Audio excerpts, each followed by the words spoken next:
సూర్యాపేట జిల్లాలో kidney racket ముఠాను పట్టుకున్నారు పోలీసులు. కిడ్నీ మార్పిడికి కావాల్సిన సర్టిఫికేట్స్ ఇప్పిస్తామని నమ్మించి బాధితుల నుంచి డబ్బు వసూలు చేస్తున్నారు కేటుగాళ్లు.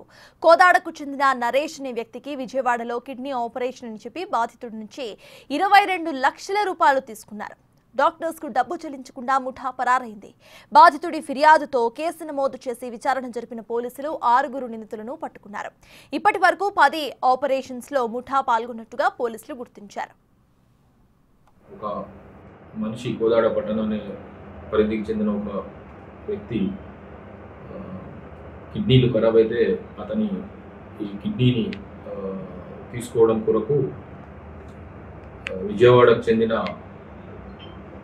అమెరికన్ కిడ్నీ సెంటర్ హాస్పిటల్ని వాళ్ళు ట్రీట్మెంట్ కొరకు వెళ్తే అక్కడ కొంతమంది బ్రోకర్లు అతనికి చట్ట నిబంధనలకు లోబడే కిడ్నీని సమకూర్చమని చెప్పడం వల్ల దానిని నమ్మిన బాధితుడు అతనితో కలిసి